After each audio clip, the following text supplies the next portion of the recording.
watching Gov's Radio. This is where you go if you want to see something or if you want to hear something funny. Coming up in just a couple minutes. This is a joke I told. What? I'm not on Gov Radio? Call the police. Call my agent. The Knockem Dead Comedy Radio Show also brought to you by Two Eagles Auto Body. For more than 25 years, Two Eagles Auto Body has been the leader in auto body repairs and customer satisfaction on Long Island. Two Eagles Auto Body handles every type of auto repair, from custom applications and restorations to repairs involving insurance claims. So call Two Eagles Auto Body and ask for John Rossi at 516-328-2527.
Behind the bag, it gets through Buckner. Here comes Knight, and the Mets win it.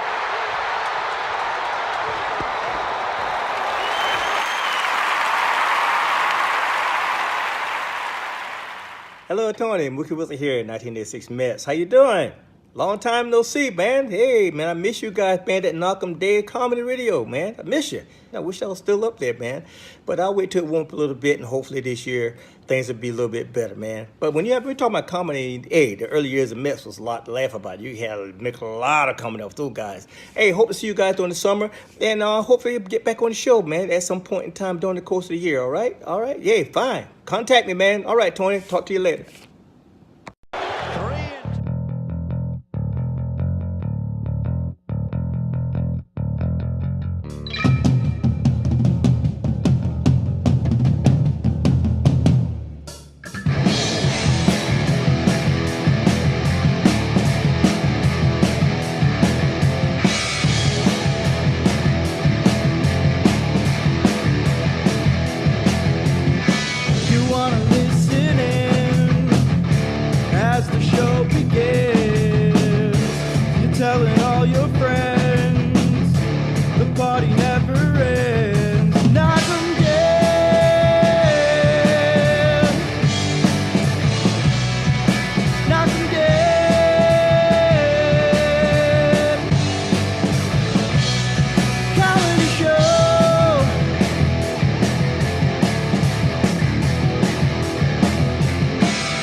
still not funny.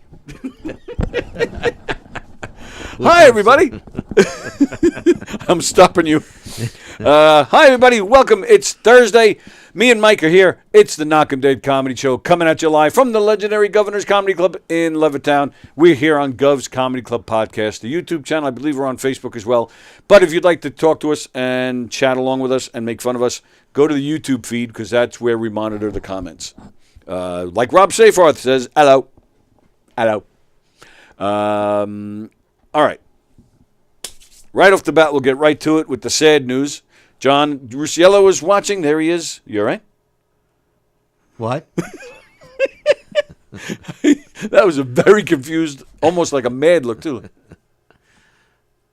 Well, where do you see John Rusiello? You don't see it right there? See the Oh, comments? there. Good morning. Good morning, Mr. Yeah. John. Yes, good morning.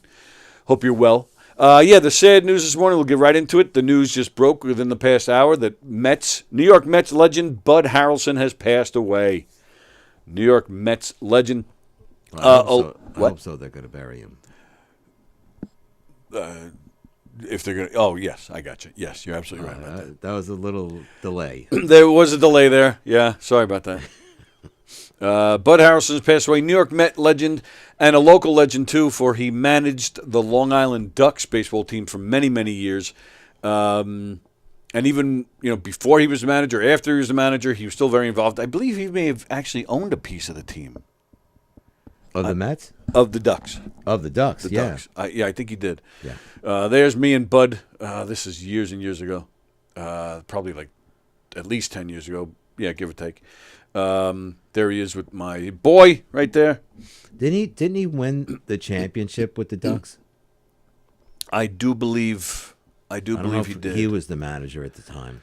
Well, I think did they only win once? I thought it was just once. Oh. I could be wrong. Maybe it is only once. He was definitely there. I don't know. Oh, yeah. I don't know if he was the manager or not. I'm going to say yes, but I'm not positive. You heard that doorbell? Yeah. Yeah, that's Was that the maid? yeah, that's deliveries and stuff. Has nothing to do with us. John says, sad news. Apparently the news is John lost the ability to speak in clear sentences. That's the sad news. Sad news. Being friends with me, yeah. He has dumbed down being friends with me. Sad news. Sad news. So Bud Harrelson, he definitely won with the Mets. He was on the Mets in '69 when they won the World Series. He was their third base coach when they won the series in '86. So the man is a winner. He's not originally from here. No. I forget where he's from, but he made New York his home, and especially Long Island. He was with the Ducks, I think, from the beginning. Yeah, he was their first manager. Absolutely, he managed, I want to say, at least the first 10 years, I would think, right? Yes. Yeah. And then, again, even after that, he stayed on as bench coach for a while, and then I believe he moved to the front office, and then he's been battling Alzheimer's for... Yeah, I want to say at least 5 years he was battling that. So, big New York Mets legend. John says, my F. All right. My F.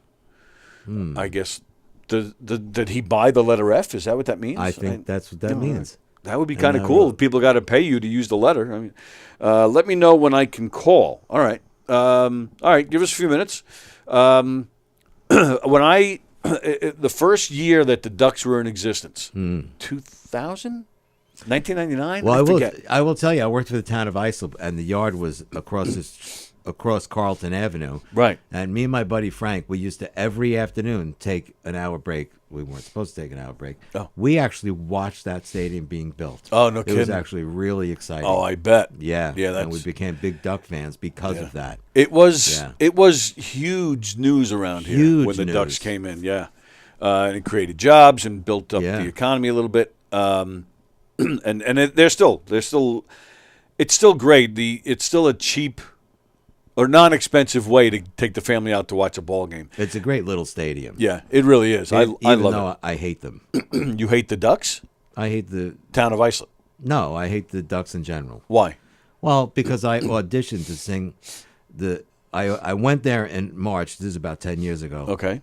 They only do it about a dozen times a year. They have someone actually sing the national anthem. Yeah, my brother does it Your once brother a year. does it. Yeah. Oh, he does. Yeah. He sings. Have you met my brother? Yes, many times. I thought he just played. Oh no, he sings. He plays. He plays like a million different instruments. He writes. I He know. arranges. No, he sings too. I auditioned, and they never even called me back with this beautiful voice.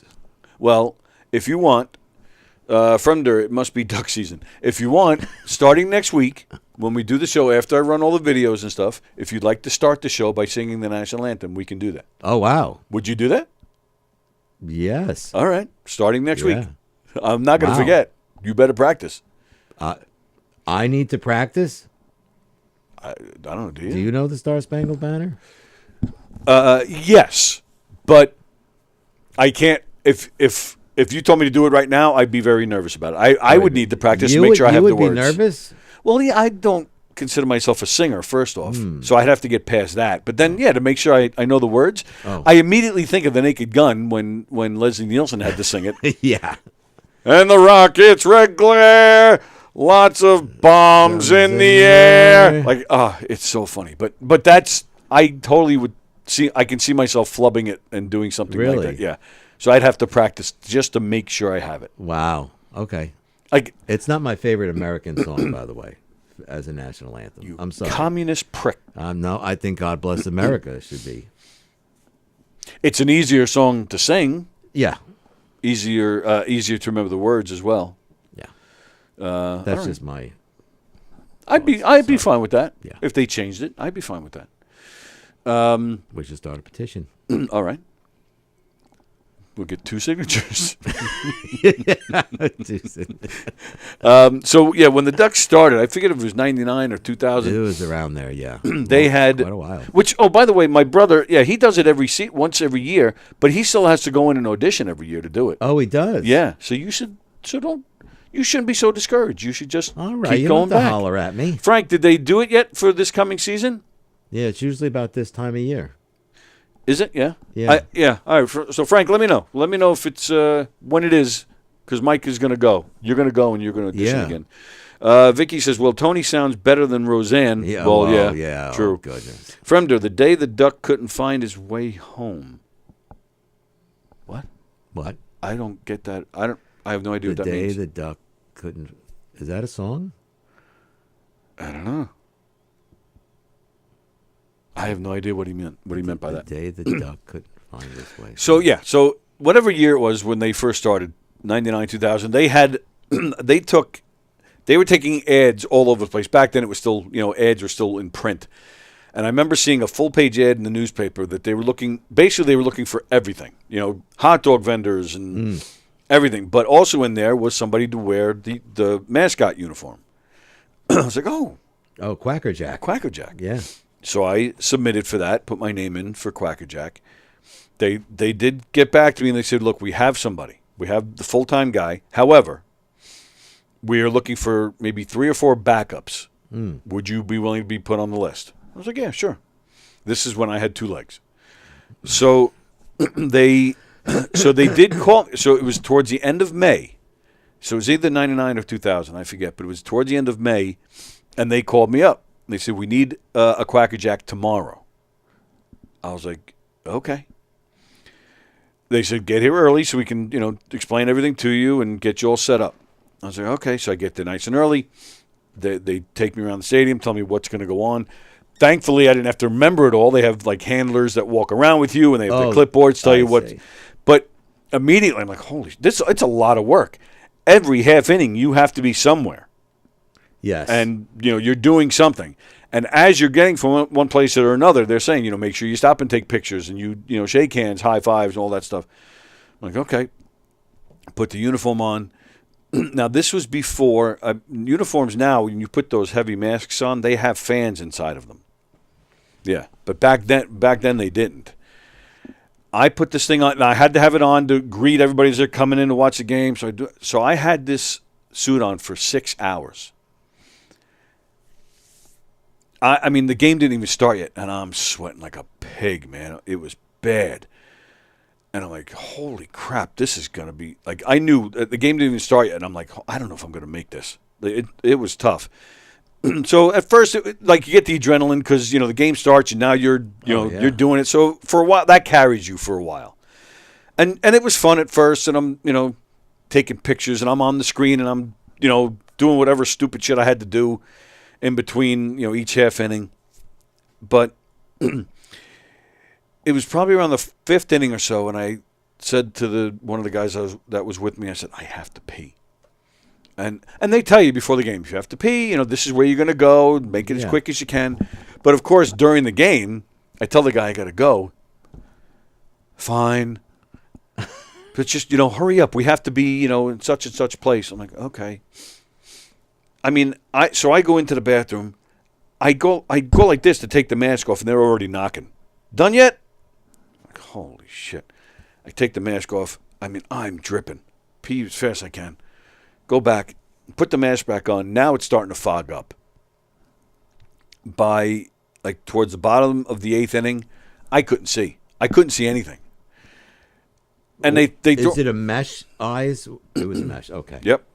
But there was a glass, it's a mesh and then like a see-through glass or plastic, whatever it was.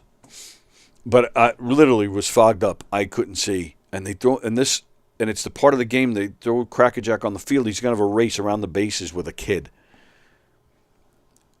And of course the kid has to win, which was fine because even if it was a legit race, I couldn't see where I was going.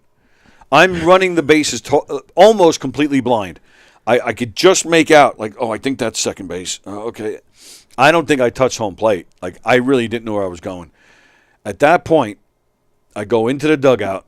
And now I'm like, fuck this. I'm sitting for a second. So, I got the whole thing on, and I sit, right? And the players, are to my – I'm sitting on the left side of the dugout. The players are all to my right. And I'm just sitting there, and I'm thinking to myself, I don't know if I'm going to be able to do another inning of this, And I'm just sitting there, and I look to my left, and there's Buddy Harrelson, and he's just like this. He's just looking at me. And they did tell me before the game, don't ever mess with Buddy Harrelson. Don't go near him. Don't touch him. Unless he calls you over, don't do anything. Yeah. But, yeah, so I guess because, game was still going on, I turned, and there he is. I swear to you, you see it all over his face. What in the world are you doing here? In my dugout. Yeah. So I immediately went, and I got up and I split. But the story that I've told on here before, sure enough, during the ninth inning, I was completely blind. And I even said to one of the guys, I put my feathers out. I said, you need to pull me around and take me. Because I can't see. I can't see. So with that, as I'm walking around blind, I feel somebody's tugging on my pants, like a little kid tugging on my pants to say hi or something. I have no depth of perception. So I look down to say hi to this. It's a girl. Again, no perception. The beak gets her right on the head. Bonk! And you see, thank God she didn't cry or anything, but you see she's kind of... And I just started doing one of these because you can't talk. So I'm like... And now I'm like, all right, I got to get the fuck out of here. This is awful. Oh, yeah. But now, so the game ends, and now I have to stand there, say goodbye to people as they're leaving.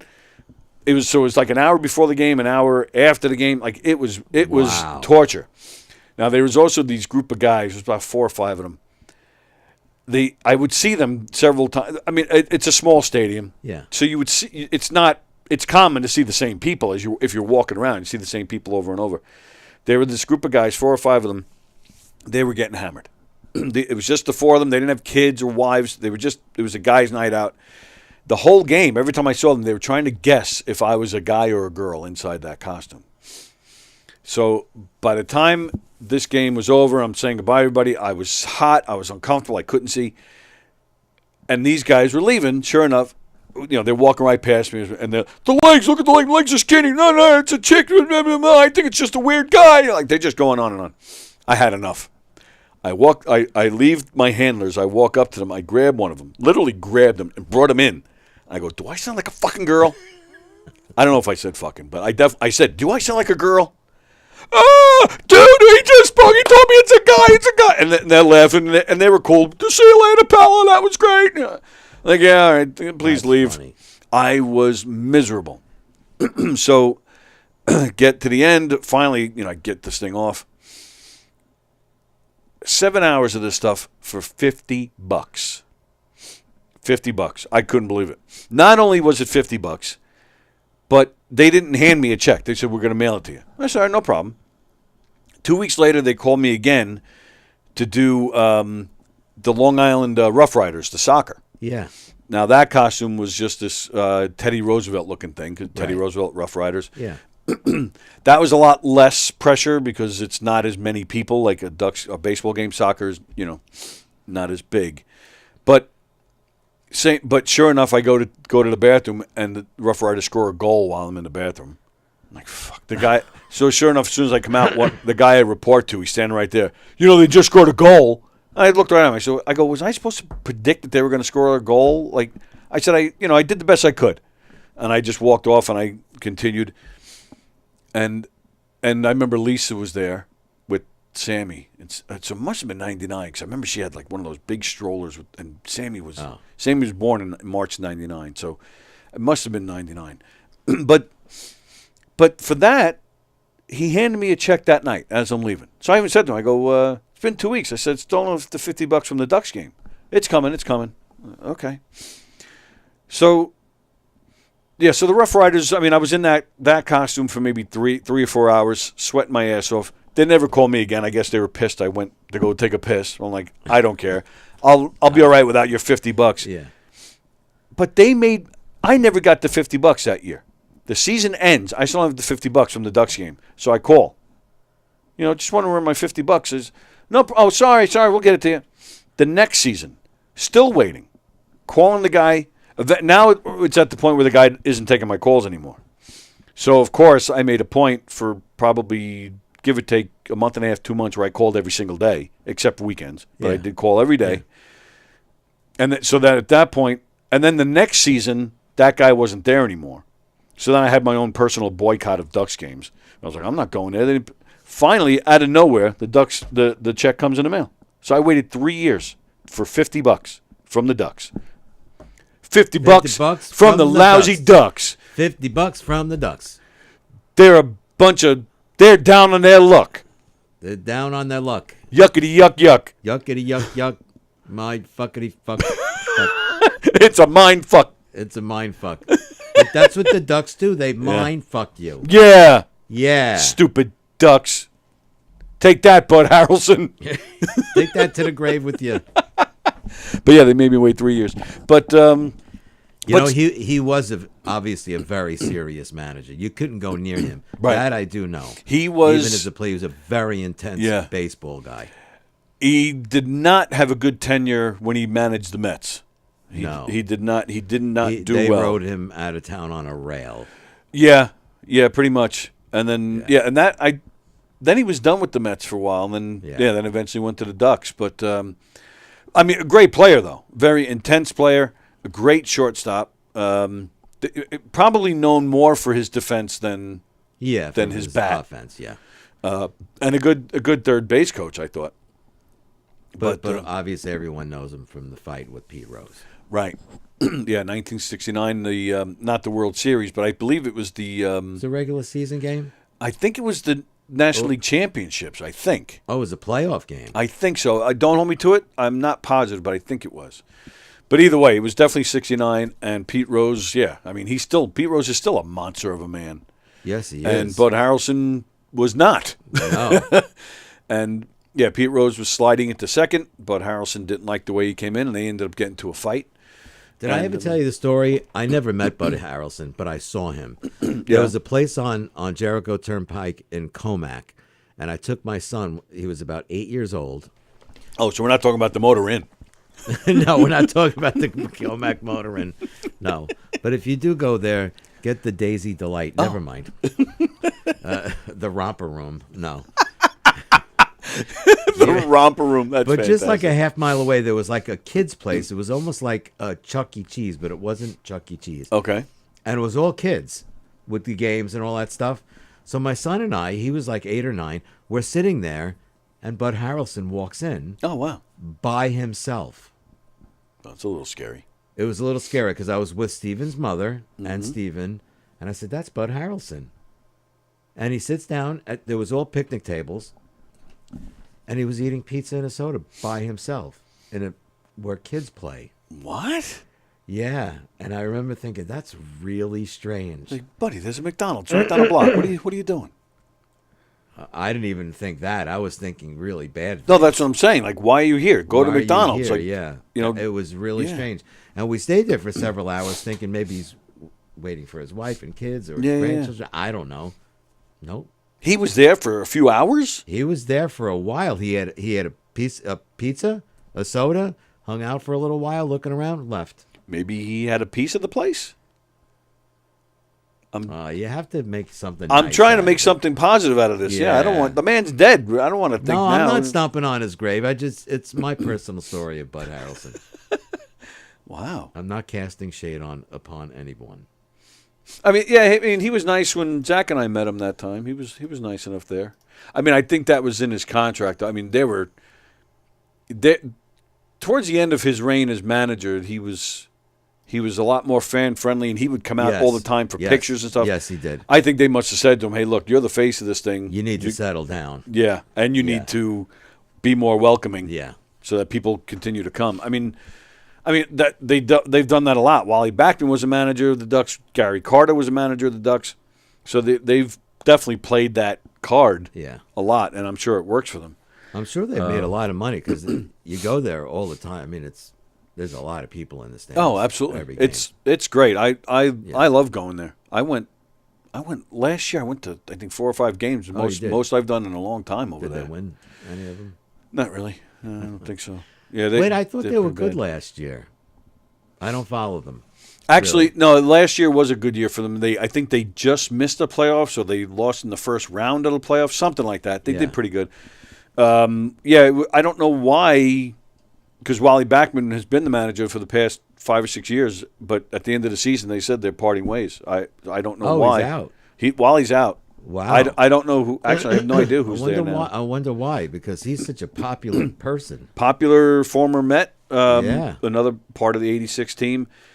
But he's a loose cannon at times. He's had some issues in his life. Yeah. But in fact, he got the Arizona Diamondbacks hired him as a manager. This is probably like 10 years ago or so. Yeah. It was during the off season. He lasted a week because then it came out there was something about him like beating up his wife or something. There was some kind of domestic thing that was already done, but apparently was made public for the first time. So the Diamondbacks were like, you're out of here. Wow. Yeah. And then he was doing minor league with the Mets for a while, so everybody was hoping maybe the Mets would bring him. I would love to see him being with the Mets. I was hoping, when I was mad that they parted ways with Buck Showalter last year, but then when I heard about Wally, I was like, oh, maybe they'll bring Wally in. Nah, I don't think it's happening. Ever. No, they got some guy. But yeah, I don't know what happened. I don't know where Wally is now. I don't know who's doing the Ducks now, but anyway, yeah. I think Wally's running the Chuck E. Cheese in West Hudson. for Bud Harrelson. I did see Bud Harrelson once. I was on the Northern State Parkway. One of those times where it's bumper to bumper on both sides. Yeah. So I'm just sitting. It was a nice day, so I had the window down. On the other side, you got the median. So I was going east. Going west was Bud Harrelson, and because it's a parking lot, we were actually. And I actually said something to him about being Quackerjack. I said because at first when I noticed, like, oh, and we caught eyes, so I just went like that, and he went. And then I said something. I said I was Quackerjack once. I think I said that. I don't think he heard me. Oh, because he just kind of did just a quick. Either that or he's like, I don't give a shit. Keep going. Keep driving. Yeah. And then he moved up 2 feet just to get away from me. Was that his real name? No. Good question. What is his name? I think it was Winifred. Uh-oh. Yeah, no. Yeah, see that there's the headline. Harrelson, Mets shortstop who fought Rose, dies at 79. I know. See, that's what he's known for, Wow. unfortunately. Because he did have a pretty good career. Oh, his first name is, oh my goodness, Darrell. Darrell? Derrel. Darrell. Darrell McKinley Harrison. I'd change my name to Bud, too, if that was my name. Darrell McKinley Harrison. Harrison. It to Heather. Daryl. McKinley Harrelson. We could say jokes and not offend anybody, right? I don't know about that, but we I can know. still say them. Is he from Compton? He grew up in Hayward, California. I'm not. Wow. Is that near Compton? I don't know. Oh, it's still California, though. Still All right. No, California. you're right. I'll give you the credit there. Daryl? Daryl McKinley Harrison. June 6, 1944, January 10th, 2024. Wow. He was fun to watch. He was a good base. He, in my opinion, him and Phil Rizzuto, they were those types of shortstops that you still see today. The short guys, not a lot of meat to them, but they're solid, have a lot of energy. Like that, I mean, that's where Ozzie Smith came from. And then, of course, Jeter. And, he, those little scrappy guys. So, yeah, he played for the Mets, the Phillies, and the Texas Rangers. Was he tall? He looked tall in the pictures that you had with him. Well, does it say here? No, it doesn't say. Oh, all right. And he's been living in Northport the past several years. Oh, Northport. He's not living there now. True. No, it's terrible. It's not saying. It doesn't say how tall he was, but no, I think in that picture with me. No, you know what it is? He's standing on a step. Oh. And plus, I'm leaning against the railing, but if you see, like, he's on the field. Because you're I'm tall. in the seats. What are you, 5'11"? I'm 5'10". 5'10"? Yeah, but he was standing on a step. He's not that tall. I mean, plus I'm kind of leaning down. I'm like leaning against the railing there. Is he giving you a thumbs up over your shoulder? I think that's a vibrator. It's a vibrator. No, I think that's actually a pen. I think. I don't know. And then if you notice, then in this picture, the whatever it is not in view because it's in one of them. No, I'm kidding. That's awful. My kid. Poor Zach. Don't say that, Mike. I didn't say anything. His hand was a little too close to Zach's neck, though. Yes. I'm going to kill this little fucker.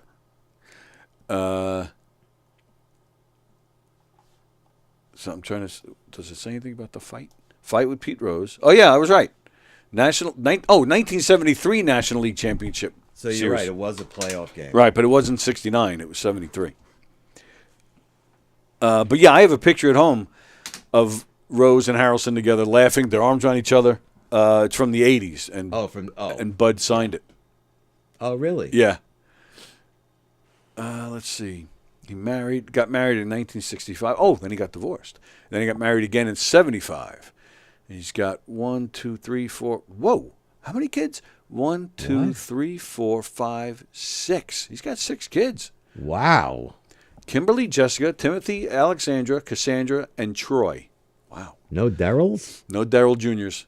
Oh, you see what it is there? Kimberly, Jessica. Oh, Timothy. I was going to say he's waiting for that boy, but no, he had a boy. All right. Inducted into the Suffolk Sports Hall of Fame in 1992. He appeared in 1999 as himself in an episode of Everyone Loves Raymond. Oh, all right.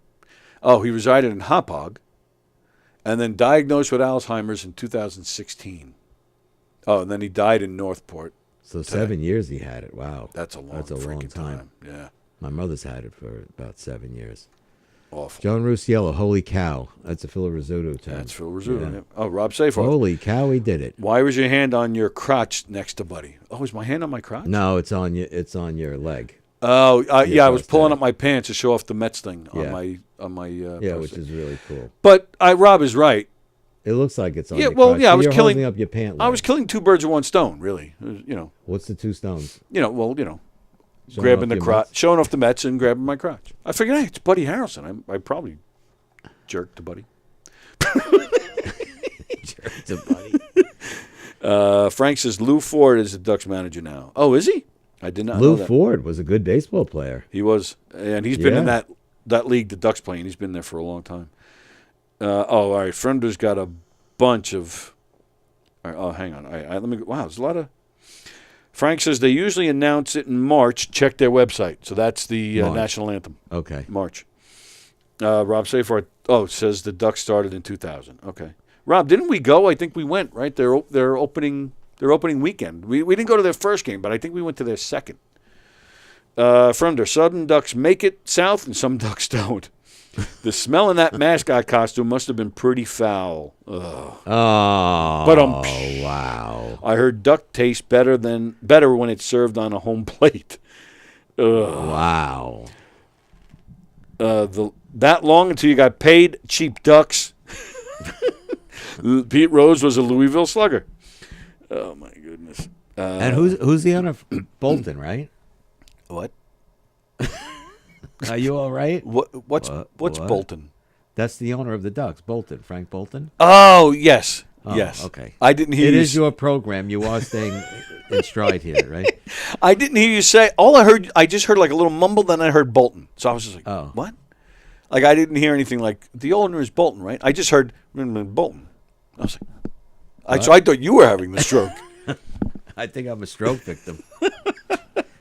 So yeah, Mets great Buddy Harrelson passing away You never this answered morning. my question. Oh, I'm sorry. Well, Frank Bolton is the owner of the Ducks, correct? I thought I did. Yes, I do believe he still is. And he's got a lot of money. Well, if he owns a baseball team, I would Yeah, think but he must. had a lot of money before he even had that team. What did he do like what? He was an entrepreneur. Oh, okay. Yeah, I'm not familiar with him. He owned the old porn cinema in Bay Shore on Main Street, and he changed it into the Bolton Center. Oh, okay. And Yeah. which is it's closed, I believe, right? Or no? It was closed during COVID, but it just recently reopened. Oh, it did As reopen. what? I have no idea. That's a great little place. Did you ever go there? I went there once. You ate dinner and watched a movie. It was It was a really cool idea. It Yep. was fun. Yeah. But it wasn't X-rated. It was a regular film. Yeah. Yeah. I I never. think I saw Pee Wee Herman there. I'm not sure.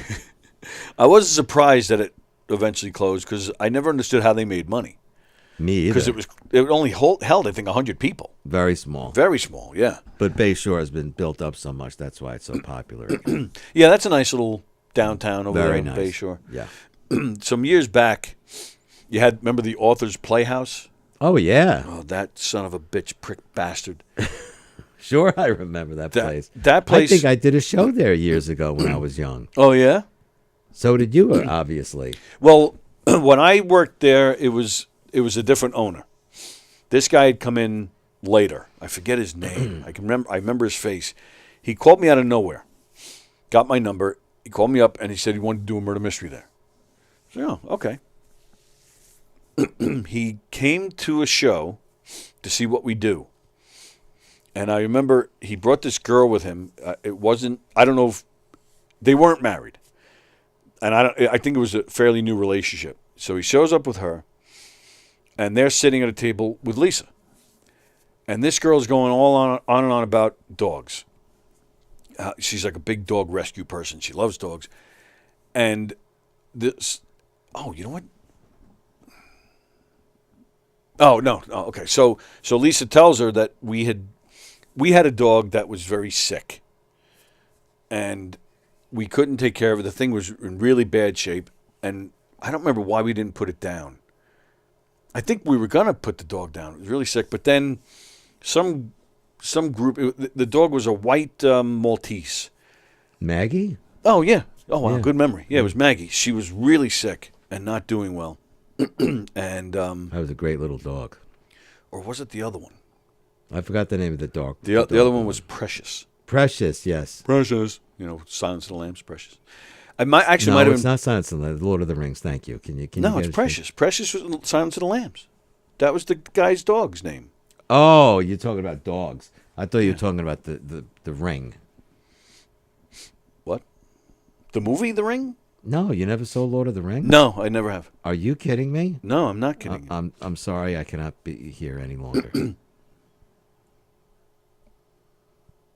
The ring Yeah. of power is referred to as precious. Oh. Well, the My dog in precious. the dog in Silence of the Lambs. I'm sorry. I Remember, and then she got the dog on the pail, and she in she the was going to pail. break its neck if the guy didn't get her out of the hole. So I think it might have been Precious. Precious had gotten really sick, and we couldn't take care. Precious or Maggie? I think it was Precious, actually. Now that I think Yeah. about it, and we couldn't take care of her anymore. And I was going to get rid of we had decided to put Precious down, and maybe I'm getting this wrong. It was Maggie. It was Maggie. So it was two. Because Precious went to an organization, right? No, we put Precious down. Oh, because she wasn't doing well. But yeah, Maggie a few years earlier wasn't doing well, and we were going to put her down because she was so sick. But then a Maltese rescue group somehow found out about it, so they took her. Yeah. And so Lisa's telling this woman all about it, and this woman got so mad. You gave a dog away. You didn't take care of it. She goes, well, we were trying. It was very sick, and and it's like she gave Lisa the cold shoulder the rest of the night. Really? At the show? Yeah, at the show, bitch. But now she's there with this guy who owns Arthur's Playhouse. The two of them are like making out like teenagers almost the whole show. Like, what the fuck are these two doing? Comes up to us after the show telling us how much he loved it. And I even said to him, I go, you barely watched it. You didn't even see half the show, pal. But then he brings us in. He says, yeah, I want to do a murder mystery. And same thing what you just described with the Bolton Center. He caters it. Yep. And then we're going to do the show. At the time, right across the street was Smokin' Owl's, the barbecue place. Yeah. He works out a deal with them, and he asked me to come. And this is when I got really suspicious. He says, I want to work out a deal with Owl's. You come and explain what you're going to do, to kind of like sweeten the deal. I'm like, all right. They make a deal, and now he's going to pay Smokin' Owl's. He puts the money down. He looks at me, and like you can just see it, like he's waiting. I go, what? He goes, well, I just put half of the down payment down. You can do the other half, right? I see. And I was like, oh, this is bad. But, of course, like an idiot, I did it. We get to the night of the show. We had a full house. The place maybe held 100 or two. Full house, which is great. But, so we get there. We have the dressing room. But he set up the outside because it was a nice night. Oh, wow, I guess somebody's not patient. On delay. You said to tell us when we're ready. Did we say we were ready? I can't wait because I'm infuriated. Oh, what are you infuriated about? I'm looking, because, Tony, the guy that's sitting to your right is supposed to be a friend for over 20 years. I'm just letting you know he's no true friend. Well, that's because he's to my left. Oh, well, on the iPad is to the right. But anyway. You're right. Okay. What did he do? Right. I know what he's going to say. I'm going to tell you. You and I spoke about it before. He's a fair-weathered friend. The other day, I had some very important information to relate to him, and I texted him because I know he's very involved with his girlfriend now, and I don't want to just randomly call. He was probably painting his his girlfriend's toenails or something. So I said, let me text him. The fucker didn't return my call. Ooh. All right, he didn't return my text, and I called him. I said, it's very important. I need to talk to you. All right. You actually said that. And the next day, I called him. I said, you don't answer your text? He said, oh, you text me? Like a liar that he is. He didn't even admit. I shouldn't say that. He finally admitted to me, well, yeah, I saw your text, but I was busy. Yeah, he was painting Trish's nails. No, I was with a political. I was doing political stuff, which he was doing political stuff. My ass. You're not a politician, Kaplan. No, I'm not a politician. What is Kaplan? Kaplan is a public servant. Now all of a sudden he considers himself a politician. Typical fucking Long Island bullshit artist. All right. Wow. Believe me when I tell you. All right. Oh, now you're a politician, Kaplan? I don't think so. You're a public servant. So, right. Well, he's not even that anymore. He's now Trish's servant. Yeah, exactly right. Exactly. Now he's a bitch. So now is he invited for the octopus? Well, absolutely not. Unless you want him there. It's your show. I shouldn't say that. I apologize. It's your show, Tony. If you want him there, he's invited. But Luciello's not going to invite him. That's Well, how can he redeem himself at this point? The only way he can redeem himself is that's a good question. I don't know. My wife is sitting here. Dawn's sitting here. She's working from home today, and she's yelling at me because that's her boy. Are you? That's right. Now, are you painting her toennails while she's home? No. Well, maybe you should. No, Tony, no. The only toenails Luciello paints, it would be like I don't know, Marble Maples or something. Marla Maples. Yeah. Of all the names you could have picked out, Well, I'll tell you why. she does still look good. I'll tell you that. Yeah, no, I was watching Suits.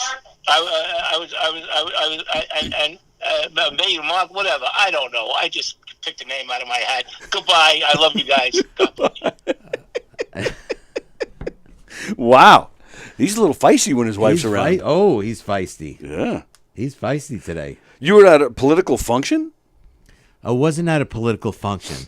I was in talks with the head of the Democratic Party and my campaign manager about possibly running for something else, which I am decided not to.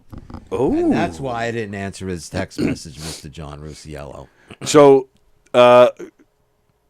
why did you decide against it? Pardon me? Why did you vote? Why did you decide to not run for this position? There's an open seat Democratic-wise for State Senate, District 3. Okay. It's the South Shore of Long Island, Patchogue, it doesn't matter, in Suffolk County. But the messaging I did while I was campaigning for Superintendent of Highways is totally nonpartisan. But if I ran for State Senate, I would have to really become a politician. And I know nothing about that. You know, bills and urban housing and schools and, you know, all that stuff. I would have to go. I mean, you know, the senator now, you know, you have to live in Albany part-time. Oh, yeah. And come here. Right. So, you know, I decided that it was just not good for me. So Yeah. that's what I was doing when he texted me the other evening. That was the other evening. Yes. So the following morning, and I want to correct him. I hope you're listening, John.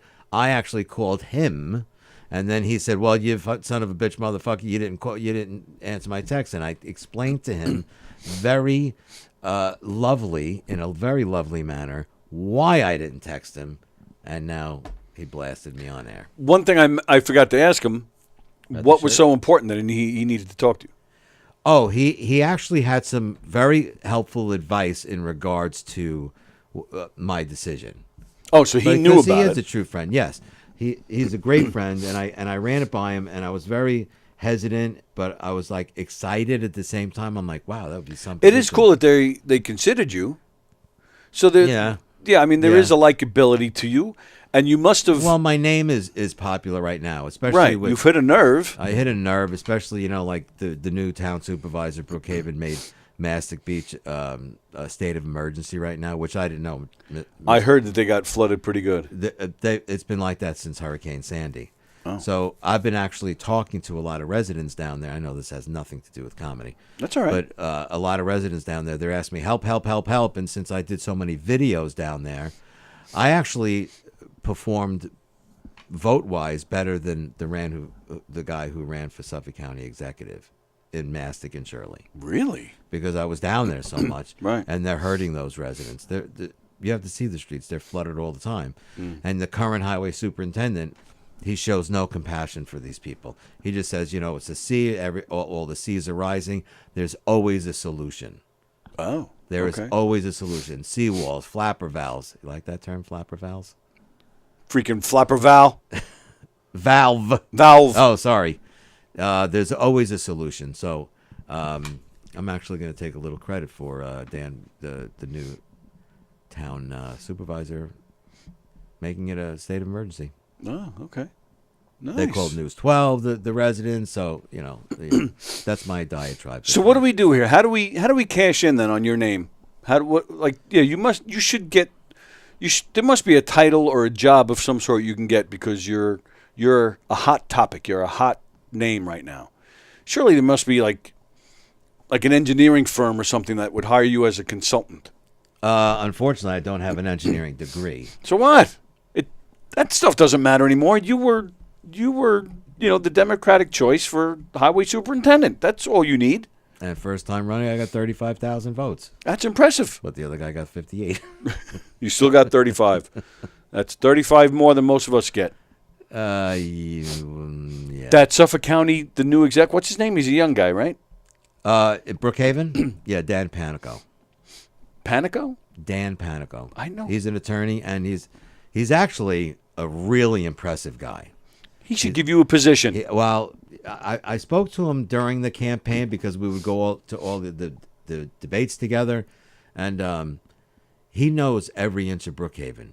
Every inch of Brookhaven. Brookhaven Township. Inches, every inch. No, I get it.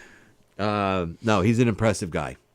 He's the He's the new town supervisor of Brookhaven. Of Brookhaven. Okay. Ed Romaine, who was the supervisor, is now the county executive. Okay. Oh, right. That's what I was thinking of. Yeah. Okay. I know you're a Nassau guy. I am. That's why I get Can confused. you try to stay ahead? I'm trying. I was trying. I liked Balone. I thought he was good. Balone, yeah. Where did he go?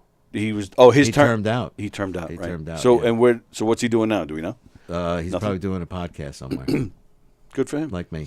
He's probably moved out of state before they find out whatever corruption he was involved in. Yeah, Especially with the Gilgo stuff. He's probably Yeah, hightailing it yeah. out of here. That's like, remember when Lilko Mm-hmm. was first broke up and they had that Greek guy was in charge Oh, of remember Lilko what for the- years. And he had a long Greek name. Kyriakos or something? Yeah, it was something weird like that. Yeah. And then as soon as Lilko was gone, all this stuff came out about corruption. And this guy, man, this guy was gone. Yeah. And you Gone. never heard about him again. No. He was enjoying his money under a different name somewhere, man. Probably had like 4 different girls every single day and just living on a beach. With Fat J? Does Fat Jane live on a beach? Blimping ain't easy. Little shout out to my man there. But John Rusciello also doesn't realize, Yeah. you know, that we had a conversation prior to your program here Yeah. about the shirt and the octopus. Yeah, John, I'll look for the shirt and about the octopus, Right. which at the time you were invited. Invited? Yeah. Oh, to the octopus Yeah. soiree. Yeah. You've never had galamad in your life. No. Just the word, it sounds disgusting. Well, most of the people say calamari, but galamad, it's delicious. It's fried octopus and No. scungeel. Scoongeel, that sounds disgusting. Who? I don't want Ask to eat your something mother. called Your scoongeel. your Oh, I'm mother's sure my gonna mother say- has. Yeah. Oh, I'm sure your My mother mother's has. full Or blown your brother. Italian. Yeah. It's delicious. Delicious. No. Okay. End the conversation. And and speaking of getting flooded, they're saying that we're supposed to get bad weather again this weekend. Saturday. Yeah, Saturday night into Sunday. Mm-hmm. Yep. All right. What are you doing? Your homework? No, I have stuff to talk about, and I cross it off. Oh. You I apologize. know. Did you hear about? There's this woman in Texas. She invented a bingo card based on everything her husband says and does while watching the Dallas Cowboys. Wow. And she's gone on TikTok with this. And if you look at some of the things, it's, let's go, yes. The first down gesture, hands out, in a confused fashion, yelling the words, get 'em, a quiet clap. So she does this whenever he's watching the Cowboys, and she basically just plays bingo. What does that say? WHTTTT. Oh, no, that's why. Why? First down gesture. Yeah, a whole bunch. What does that say? Matches from the side? Marches from the side? Anyway, yeah, so she's been... Nothing about the cheerleaders, though. Well, we're not looking at the full card. Hopefully there is. But, yeah, she's been posting these videos on TikTok of her playing my husband's watching Dallas Cowboy bingo. And it's gone, completely viral. And, yeah, just playing bingo. I have a lot of questions about that. Go ahead. Question number 1. She has nothing better to do. I guess not. Question number 2. Why doesn't she say, instead of watching the game, why don't you follow me into the bedroom? I mean, obviously she took a lot of time doing that. He should start a bingo card. All the Yeah. reasons why she's turning him down for sex. Yeah, all the reasons why I prefer to watch football than to be alone with my woman. Well, yeah, that's his own stupidity. Yeah. But I'm going to do that. I'm going to write up a Yes. bingo card with all the excuses, and then, Why don't we do it? well, we're not doing it. Well, we're not involved intimately. But yeah, you want to do that with Trish? But no, you guys are a new relationship. You guys are like doing it We're from the not- chandeliers. You're in that stage. We don't own any chandeliers. Where you're tying each other up. You're doing it in public. You're like, it's going on because it's a brand new spanking relationship. No comment, because it would be a very ungentlemanly like for me to elaborate. That's why I didn't ask. Yes, sir. But I'm just explaining why you can't play. I can't play. Well, you have no excuses. You're kind of in a honeymoon period. Am I? Yeah, you've reconciled. I have. It's okay. You can say that. Well, I'm it's just not a saying, secret. I know. Yeah, but it's been a year and a half. Well, almost a year and a half already. They say the first 5 years is honeymoon. The first 5 years, really? In fact, let me tell you something. I mean, obviously, Trish is working right now. Yeah. And I'm going to hold her to this because I'm going to make her watch this tonight. She actually considers herself the honeymoon bitch. The honeymoon bitch. Yes. What does that mean? That means her state of mind is always on her honeymoon, which I really like. And her current honeymoon, not her honeymoon from when she got No, married no. to somebody else 30 years ago. Like that's how she feels when she's in a relationship. Oh. Obviously, she's only had one in her life. Well, now two. You're only her second relationship?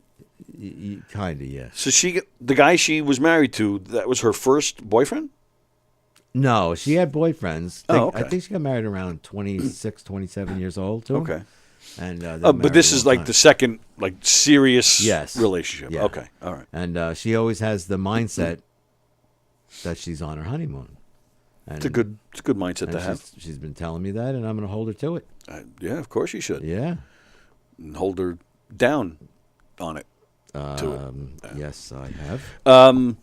Yeah, I mean, it has been almost a year and a half. I mean, but they say honeymoon's 5 years. 5 years, yes. Well, and I'll tell you, when Lisa and I got married, well, no, I take that back. When we started dating, it was only 5 years later when I got sick. And That's right. Those 5 years were fantastic. Yeah. I mean, really. I mean, we had a great relationship. We got married. Yeah. And had both kids all within the first 5 years. But then, yeah, it was wow. You were only married 5 years when you got sick? We were only together 5 years, only married 4. We started dating in 97, got married in 98, had Sammy in 99, had Zach in 2000. Wow. And then, I got sick in 2002. But it was almost, we were a week away from being together 5 years to the day when I got sick, when I was diagnosed. Yeah. I was a week away from being 5 years to the day together with Lisa. Wow. So it was, So it was almost exactly 5 years we were together. And then, then we had a rough go for a couple of years because I was in bad shape. Anybody would. Yeah, it's funny. She doesn't really think that had anything to do with it. About the things falling apart after. I think it was, but I think it definitely contributed. She doesn't think so. But since then, since we've been back together, it's definitely the best it's been since before I got sick. Wow. Honeymoon phase? I don't know if I agree with that. But I mean, we've definitely been in a very good place since we got back together. Yeah. But I don't know if I would consider it a honeymoon phase or not, but but either way, I'm going to make this card up just cuz I want, Oh, yeah. the TikTok I thought it views. said Plinko, like The Price is Right, because it said INK. It does say so explain. I don't know what that is. The Price is Right. What'd you call Oh, it? Plinko. There's Plinko? one of those games on The Price is Right called Plinko. And is that what it is? Like a bingo? No. Oh. So I wonder why it does say ING there. ING? INK, Oh, excuse but me. that's not the whole card. Yeah, but that's the end of the card. Why didn't she post the whole friggin' card? I don't know, because she's stupid. Let me... Maybe she takes the little bus to school, which there's nothing wrong with, by the way. I hope I'm not offending anyone. Because when I drove a bus, I drove the small bus. Dallas Cowboy bingo card. Let's see what comes up. No, that's not what I'm looking for. You might have to go on TikTok and do it. Yeah, I don't know. Woman designs bingo card. Ladies and gentlemen, this is our public service announcement. While Yeah, Tony is looking Yeah, up. don't mind me while we're talking and just Googling things. Watches. So if anybody has any questions or concerns, or anybody wants to chime in, please call or text Tony. Thank you very much. While I'm typing this... That's a long search. Oh, but there it is. As you should take credit. I am going to take credit, John. Rusiello. I don't think you guys can hear this, but Oh, what is? it's it's drink. a drinking game. A drinking Oh, bingo. so when he says something, she must take a drink. or maybe when she hits bingo, she takes a drink. Maybe when she hits bingo. Yeah. What about Rusiello? He commented? No, that I should take credit for that. Oh. Well, thank goodness that's cleared up. Would we? Yeah, I don't know what he was talking about. He wrote that a while ago, and I chose to ignore him. And he'll be in here tomorrow talking the whole time because he never shuts up. Oh, Andy? Yeah. Number one fan, Andy. Carol, how come Carol Miner's not listening today? She must be working at Stuckey's. Stuckey's. It's Stuckey's, right? Bucky's. Why do You keep saying Stuckey's. if I'm incorrect, it wasn't there, or is there a Stuckey's store in the South? Not that I'm aware of. I'm not saying you're wrong, or I'm not saying no, but I've never heard of it. You haven't. All right, would you like me to look Back that to up? Google. Back to the G. Warner Wolf says, back to the video. How do you spell Stuckey's? Stuckeys. All right. You They're- graduated high school, right? Stuckey's Corporation, Wanto High School? world famous pecans and candy. See? Stuckey's General Store, Told you. Where is it located? North Stonington, Connecticut, Oh, and so it's not in the South. and it's open 24 hours. Wow. Let's see. Let's go to their website. Stuckey's. Stuckey's. Oh, all right. There you go. Georgia grown since 1937. Wow. Enjoy our delicious treats. Pecan log roll gift box. Oh, wait till you see the log roll gift box I give you. Pecan log roll vanilla candy Why is box. everything pecan? There's no chocolate? It's all pecan. Who the fuck would Is want it this? pecan or pecan? Pecan. It's all the same. Milk That's chocolate. funny. Whoa. Go nuts. Yep. Milk chocolate gopher candy box. Excuse me? That's what it says. Who the hell would eat this garbage? What's your Stuckey story? What? Someone has to have us. Look at that. Look at that thing on the left. That looks disgusting, doesn't it? Yes, it does. It's all nuts related. Oh, they have leaving a little squirrel down there. Yep, they're a little stuffed squirrel you can buy. Plush squirrel with nut for $14. With just one nut? He only has one nut. He must have had surgery. A buddy of mine used to own like an extermination business, and there was a place that's like a nut store in Valley Stream that was one of his clients. Oh boy! Calls me up one day. He goes, "I'm with my wife at a Broadway show." He goes, "And this place is calling me." He goes, "Apparently," he goes, "I set up a trap." He goes, "And a squirrel's in there right now." He goes, "And it's above the drop ceiling." He goes, "And this thing is squealing like you wouldn't believe." He goes, "It's chasing the customers out of this store." He says, "I can't get there right now. I'm at a Broadway show with my wife." He says, "Can you go?" Asking you. Yeah. He goes, "Don't just grab the cage and take it out back." He goes, "Because it's making noise throughout the store." I think he offered me $100. I'm like, all right, fine. So I go there. I get a ladder. I brought gloves, thank goodness. Yeah. So I open the drop ceiling. And the cage was right there. If this thing it had access to me, it was going to tear me up to pieces.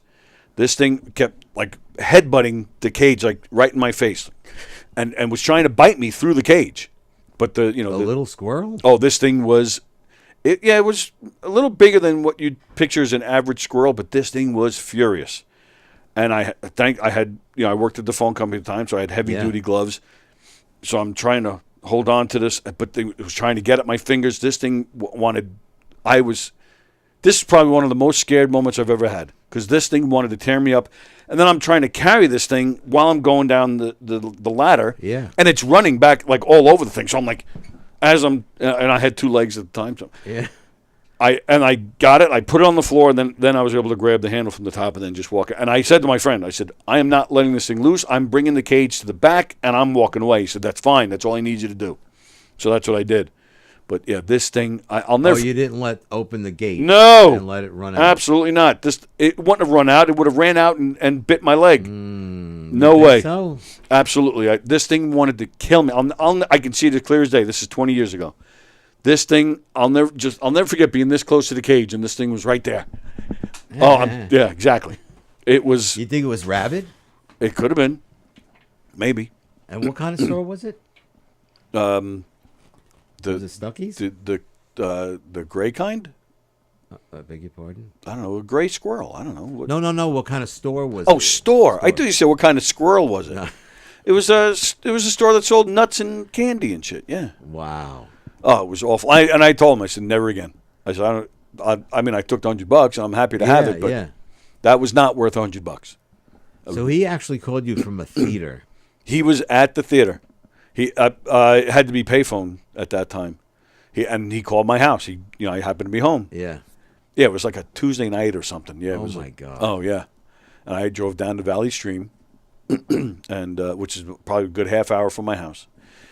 Yeah, never again. I have a raccoon story. Would you like to hear it? Yeah, I would love to hear it. So when I'm living in Patchogue, near John, by the way, my ex-wife at the time, we were trying to catch this. Your cat ex-wife at the time?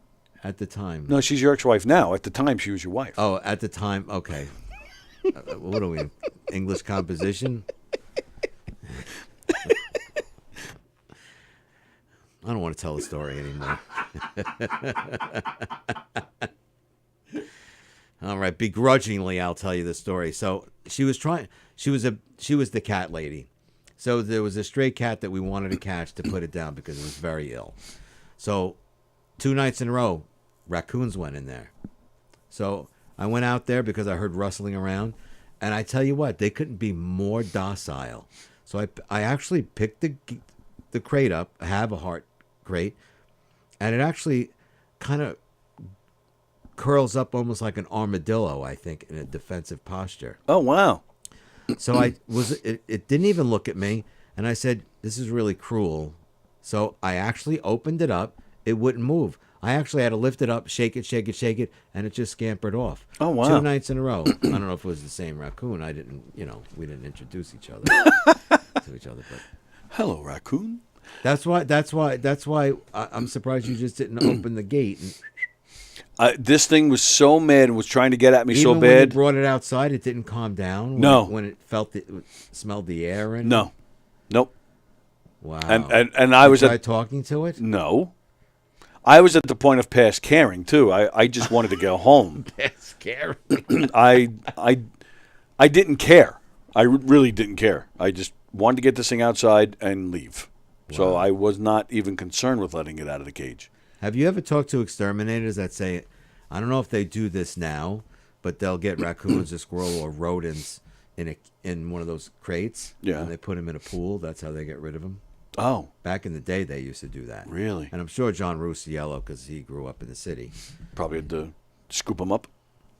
I'm sure he's heard stories like that before. The only time I have ever gone hunting, You went hunting just once. With, for animals or? yeah, for animals. But I didn't even hunt. Well, I'll try to make this. It's already a long story.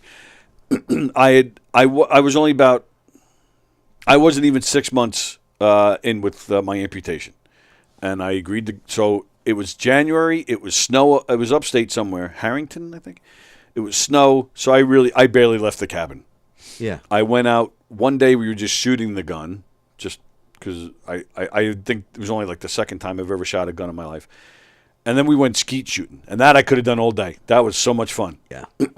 But now it's, they're going to hunt animals and go through the woods, and it was snow. I'm like, I'm not going to bother with this. Yeah. So I didn't do it. And these guys didn't catch anything.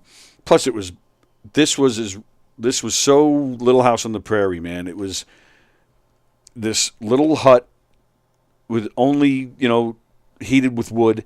It was an outhouse, which I must have fallen 18 times to get to because it was snow on the ground, and I'm still learning how to use a prosthetic. Yeah. No heat in there. Whoa. Taking a shit, it was like, it was awful.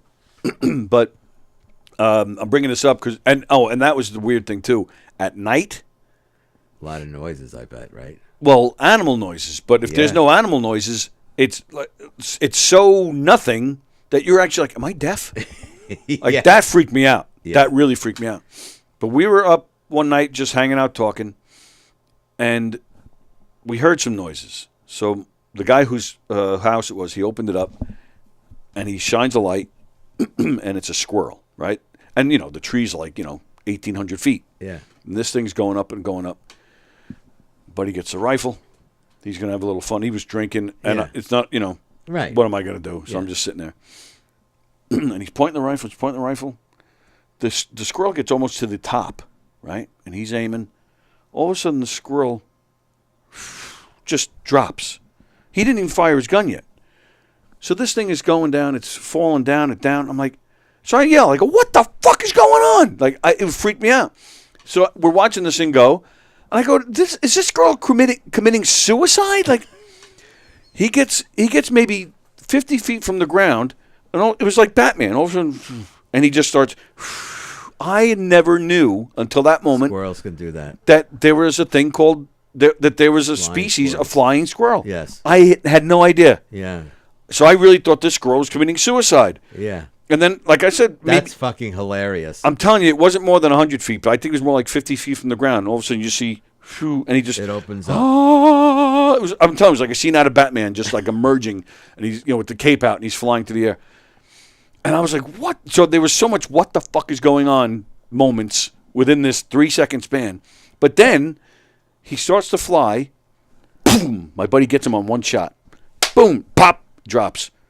My buddy goes out there, grabs him, brings him into the house. And we had this dead flying squirrel sitting there on the table throughout the night while we slept. It was the weirdest. It was one of the weirdest moments of my life. Why did he bring it in? Did you want the fur or there's no meat on it? He wanted to look at it. Are you still friends with these folks? The guy who shot the squirrel, whose house it was, I'm actually not friends with him anymore. We had a bad falling out. Yeah. We had a really bad falling out. Yeah, really bad. Well, he probably tried to shoot you. I wouldn't be surprised, to be honest with you. He. Is that called the wombat? I have no idea. It was the craziest. I had It no looked idea that there just was. like a squirrel. Looked just like a squirrel. But it opened up, and then you saw the white belly, and he just... And Yep. then he got murdered. And then he got murdered. It was, like I said, there were so many what the fuck moments in a matter of 30 seconds. Like the squirrel's climbing to the top. Now the squirrel is dropping. He's committing suicide. Wait, he has wings. What? Oh, he shot. Like, that's really basically how it went that fast. What is he doing? Oh, what the? Boom. Oh. It was so weird. Yeah. Now, that's the real cabin in the woods. Yeah, and he can have it. Yeah. No thanks. No thanks. And then we went. We drove into town, which is like half a block, Uh-huh. and of course there's a bar, Oh, of course. and we go there for lunch. And from what I was hearing, the locals, like, apparently it gets really crowded at night, because there's nothing else to do. But the bartender, this lady who was probably around 60 at the time, but looked like she was 90, Uh-huh. had one tooth. Oh, I swear to you. We're eating lunch, and all of a sudden she hands out the matchbooks. Now, my buddy smokes, so I figured maybe she knew him because it's his place. yeah. But I'm like, but she handed one to my other friend and to me. Maybe she's thinking that we smoke. Or like, I grab it. I'm looking at it. I turn it over. I undo the flap. It's not matches. There's a condom inside. So I said to her, I go, what's this for? And she says, well, that's for later when you come back tonight. I was like, oh, okay. I left it there. You Needless to didn't say, go later to see No. what that was about? no. Wow. If it was down here or in the city, I'd probably my curiosity you would. might not be sitting here if you went back that day. Exactly. Yeah. No. You would have been with the flying squirrel. Yeah. On someone's table. Had no desire to go back that night. What, to see more one-teeth rednecks? No. So this little backwoods town, they're handing out matchbooks that but has condoms in them. Yeah. Yep. Yeah. In fact, I'll bring my buddy in here, the one I still talk to. He was here, what was that, December? November. My friend Sab, he was in here. Sab? That's his name. His full name is Sabato. Oh, it's not Sebastian. No, Sabato. Sabato Is that Capone. Is that Saturday in Spanish? I have no idea. Sabado. No. This is Italian. Oh, he's Italian. Sabato Capone. Capone.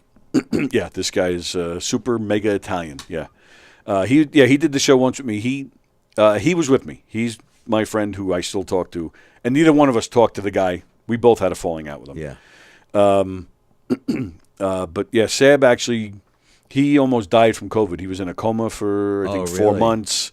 He was in the hospital for a year. He's in his 50s. He's I think 60. I think he's 60. Wow. But yeah, But he beat it. He beat it. He's still working his way back. His throat is still a little tight. He struggles a little bit when he talks. Wow. His hands are a little, and he wasn't walking for a long time, but he's finally walking again. And this guy was a moose. He was a moose of a man. He hunter, like typical manly man. Yeah. And and a moose, but yeah, now he's very thin, and his back is a little hunched, but he's working his way back. Wow. Yeah. Oh yeah, it's incredible, and that's why I brought him in one day to talk about it. But he was my boss when I was a union rep. He was my boss at the union. Oh, so that's how you know him from work, through work. When I got sick, which you remember well, you were around for me. You were there for me a lot. But he was my first phone call because the doctor. So I went to the doctor. I had the bump on my leg. Yeah. Went to the doctor. Told the doctor what was going on. Dropped my pants. Doctor didn't even touch me. Doctor said, "That's a tumor." Immediately. Here, go get a test here. Go get a test here, and let's figure out what's going on. I had 2 tests done that day. Yeah, had 1 test done, and then was coming home. I'll never forget it. I was pulling in my driveway. There's Lisa standing outside on the phone, waiting for me. So then I knew. That's when I knew this is bad. Sure enough, she pulls the phone away. She goes, the doctor set up another test. You got to go for another test right now. Fuck. So I go, get the other test done. So they said, you call the doctor tomorrow. And so that second test I went to, like you go to the tests and, you have the technicians and they're not supposed to say anything as far as. Yeah. But this guy was like, yeah, there's something there. Like he knew. Because it's probably so rare, really, that you do see something. So this guy probably felt bad. And he said to me flat out, he goes, I'm not supposed to tell you this, so we're, just so we're cool here. He goes, but yeah, there's something there. He goes, but I don't think it's that bad. I think you're all right. I'm like, okay. But he goes, but the doctor won't have the official results till tomorrow, so call tomorrow. So I called the doctor, and she said, all right, yeah, come on in later. Yeah, I called her at like 1 o'clock in the afternoon. She said, come see me tonight at 7. And I said, all right, I'll be there. I said, but you got to give me something. I got to wait all these hours before I see you. Yeah. The doctor said, it's not good. So I immediately thought, I'm dying. I'm dead. So Sab, who was my boss at the union, he was my first phone call. I said, Sab, you got to make sure that, the retirement money is where it's supposed to be and that it goes to Lisa. You got to make sure the benefits are set up for the kids, and you just got to help me out, make sure it's all there. And he, no problem. I told him quickly what was going on. I'm on it. Don't worry, So he was my first phone call. He was, at the time, me and him were super close. He was a great guy. And, and then I felt bad because then I didn't even know about him getting sick. I didn't even know until probably about 6 months in that he had even gotten sick. Because once we both retired from the phone company, we didn't talk as often. Yeah. It just happens to a lot of people. But we were in touch. But, yeah, I just didn't know, so I felt bad. But then even after, once I found out, there was nothing to do. He was in a coma. There's nothing you can do. No. They weren't allowing visitors because it was COVID. So I'm like, so there's nothing I can do. But, just a great guy. And, was really there for me. My second phone call was to my buddy who owned a CD shop because I had, as you know, I have so many CDs. Mm-hmm. I'm like, you got to go through it, find out what's valuable. I said, and then for your hard work, take 50%, give the other percentage to Lisa. I think there's probably a few $1,000 worth of CDs in my collection. So he was my second phone call. There's got to be more than that. No, well, a lot of my CDs are homemade. like that I just burned myself. So there's, and that's probably half of my collection, just stuff that I've collected I put on a disc. But there's some rarities, there's some hard to find things. Yeah. So that was my second phone call. Where was my phone call? What was I, number 12? No, you were. I actually, as I'm talking, I'm thinking you might have been 3 or 4 actually, because we had just started the Murder Mysteries together. Yeah. So I had to, we both of us were putting in 100% at the time. Yeah. And I had to completely back out for temporarily. So I do think I didn't, and I'm sure my mother's listening, I didn't call her right away because I wanted to be sure what was going on before I told her. Right. Although I take that back. I did tell her I was going to the doctor because of a bump or a lump. Right. But I didn't tell her anything else until I knew for sure what was going on. But, yeah, I think you might have been phone call number 3 because we had dates. We had show dates that I knew I wasn't going to be able to do. Yeah. Which was true. That's I mean, right. I remember. I was diagnosed getting my first. I had the biopsy the following week, which left me walking with a cane. Week after that was the first round of chemo. So getting diagnosed and then only 2 weeks later getting my first round of chemo. So you must have been call number 3 because we had to find replacements for me immediately. Yeah. Because we had shows. My first round of chemo was the week of Halloween. And that's one of our busier times. But I do remember, that October and November, December, having a few shows going on. Well, I don't remember. I can't recall who filled in for you. For the life of me. Oh, yeah, that's true. Who the How hell weird. was it? I'm racking my brain. I don't remember. I remember a friend of Lisa's, because Lisa was supposed to be in some of the shows. She has a close friend who had some theater background. I remember she stepped in for Lisa. Yeah. Who in the world stepped in for me? But we had Neil and we had Mark working with us. Neil, Mark Mignogni, yeah. But I don't think they were part of our roster, but I don't think they were ever in shows together. So I think we ended up putting them. Yeah. I think one of those two just filled in. I think. I would think it would be Mark before Neil. I don't remember. My mother says I felt the lump the day before you went to the doctor. Don't touch me. Well, that's what I just said. That I told you I was going to the doctor the day before. What Right. do you mean she felt it? She hugged you or something? I She have no felt it? idea. Mothers. Let me see it. No, Mom, I'm going to the doctor. So, but that was the morning you first felt it, because I remember you calling me and telling me. I said, "What happened?" And you said, "I got in the car and I felt this pain in my leg." That's exactly. Yeah, I was going from the gas to the brake, and I started I felt feeling this pain in my leg, so I went to the doctor immediately. No, I didn't go immediately. Oh, you didn't go immediately. Made the appointment. The appointment wasn't for another. Oh, the appointment was for another week or two. And then, because by the time the appointment came, the bump was still there, but the pain was gone. So I almost didn't go. Lisa's like, well, you still have the bump. You should go. I'm like, nah, we're going to cancel. No, you should go. You still have the bump. Oh, so you sat with it after that morning. Yes. I got Well, you. it was actually afternoon. I was coming home from work. And I remember I was on the Seafood Oyster Bay Expressway when I first felt it, because it was bad. Whoa, what the hell was that? And it was lingering for a while, came back here and there, but it was the pain. I hadn't had the pain in days by the time the doctor's appointment came. So, I came very close to not going. But because the lump was still there, Lisa was like, no, go. You got to go. I'm like, all right. Yeah, and then like I said, I was at the doctor's for 5 minutes. Dropped my pants. Doctor said, that's a tumor. What? Yeah. And then done. Out the door to go get tests. Do you know how many people I tell this story? I hope you don't mind. About the bravery you showed. Because I will never forget seeing you at NYU.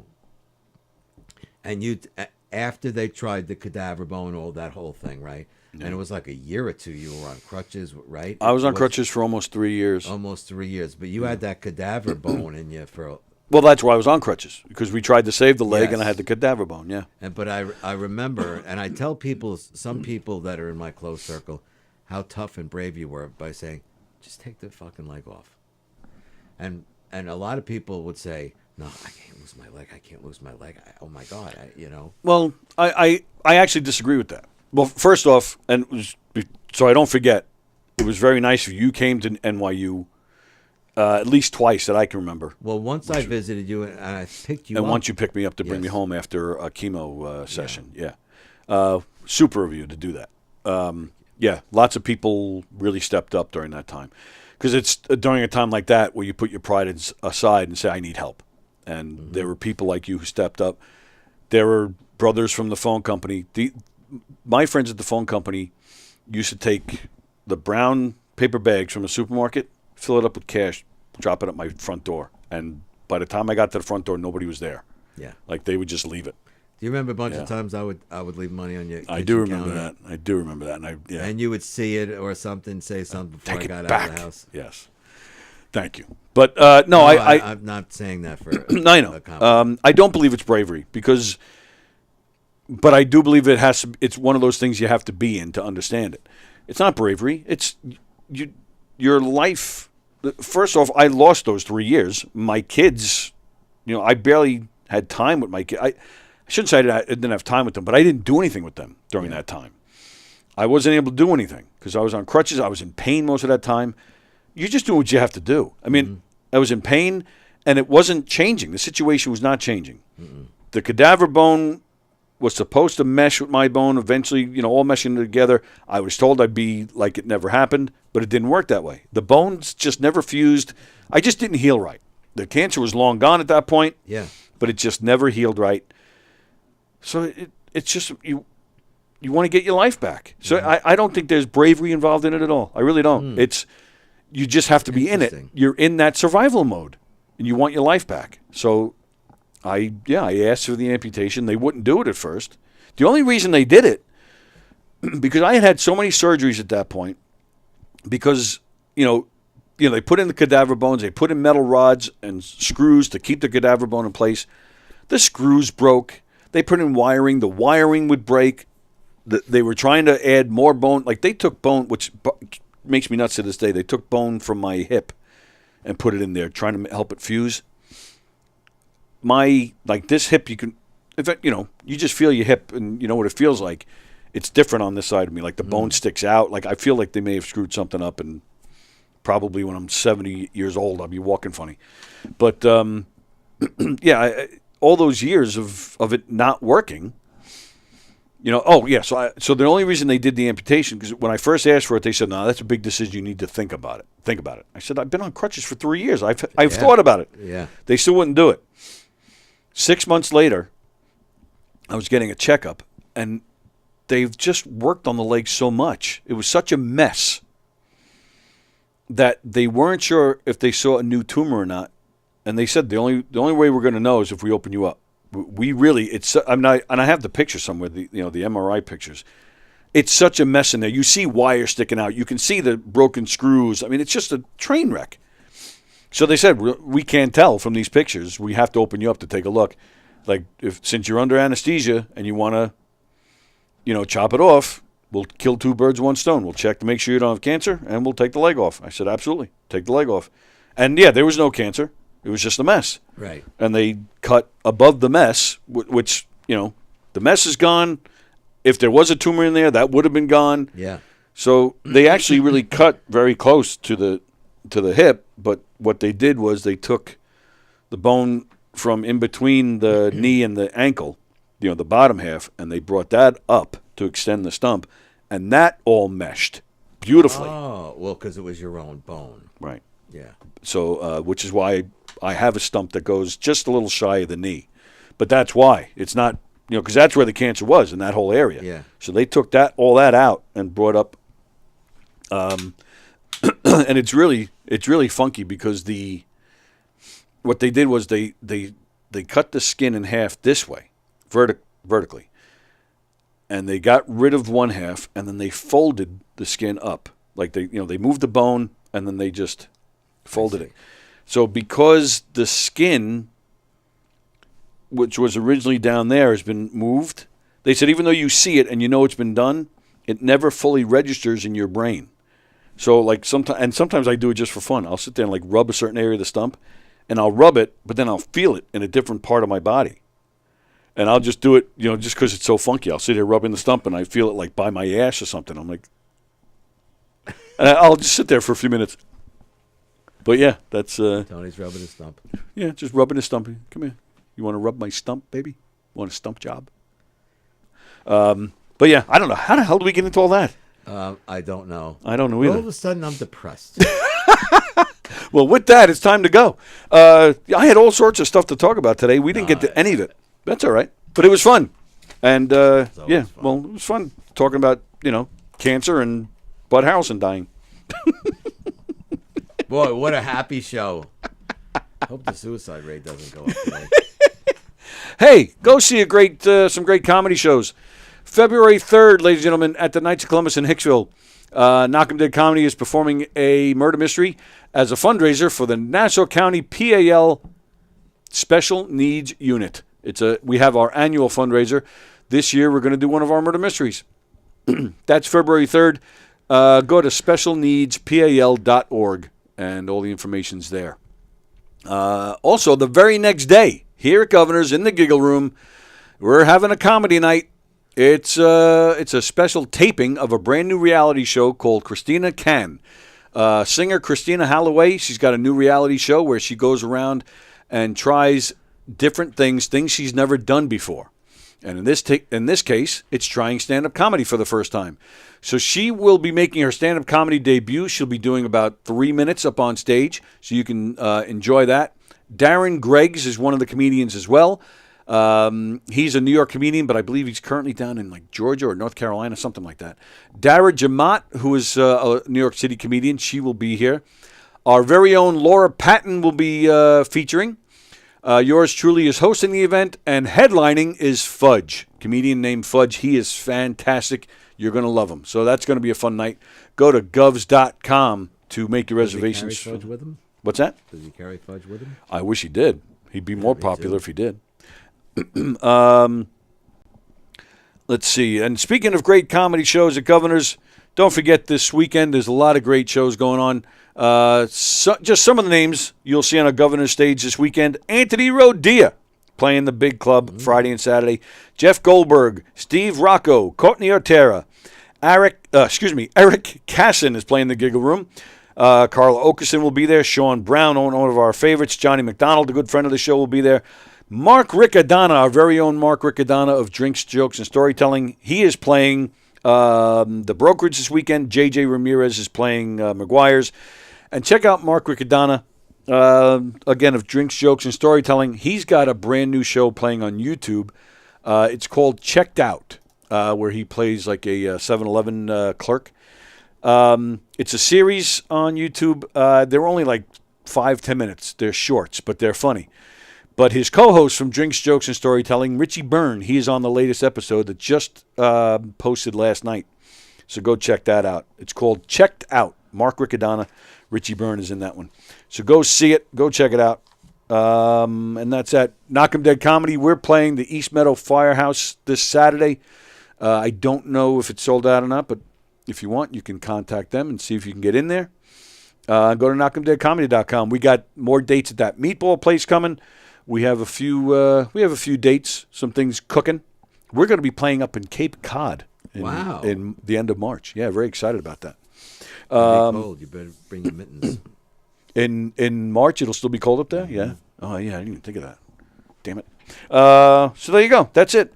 All right, we're out of here. Today is Thursday. Circling the Drain tonight at 7:30. That's going to be playing. They recorded last night. And then we're back here tomorrow, me and Andy, and I still don't know if Laura Patton's joining us or not. But there was talk of it, so maybe she'll be here, maybe she won't be. Either way, me and Andy, and we'll probably fight. Tomorrow on Donversations with Don Sill, tomorrow night Donversations, he'll actually be talking to Fudge. So that's tomorrow night. And then don't forget Felix on Sunday doing Let's Eat Long Island and Beyond. And that's that. Thanks for hanging out with us. Thank you, pal. Remember, tune in on time next week. See him sing the national anthem. We'll have to get a flag in here. I used to have. Wow, you don't have a flag in here? I used to have a flag in here. What is this? Communist China? I have a flag band. That's a bandana. Does that count? It doesn't. Really, no. No. All right, I'll get a flag. Put it on Andy's skull up there. Put what on what The little bandana thing. the bandana on Andy? Yeah. And he's got hair. He's got a yeah. I wear the bandana because I don't have hair. Although that hair, John Rusiello yelled at Andy last week. He said, "Andy, comb your hair." I thought that was funny. John will set you straight. I see that. Mm-hmm. Yeah, we're very lucky he's not here because I think he'd be beating us up on a daily basis. With octopus. And I'll be hitting him with my stump. All right, we're out of here. Everybody enjoy the rest of your day. Thank you, pal. See you next week. Thank you very much. We are... Thank you very much. Thank you very much, Dallas Cowboys. Did comedy for your event today. What will you experience at a Knockem Did Comedy murder mystery show? Suspense, excitement, love, more love, violence. Well, not really. And of course, some music. Knockem Did Comedy is the #1 murder mystery troupe, entertaining thousands of people for over 20 years. You have a great night or what? Good. Their hilarious murder mystery shows are full of audience interaction from beginning to end that will keep you laughing all night long. Their shows are not to be missed. Knockem Did Comedy's murder mystery themes include a mob show, a redneck wedding, a high school reunion, a family reunion with a luau theme, or your own custom show. Johnny, you have a good time tonight or what? Had an awesome time. All right.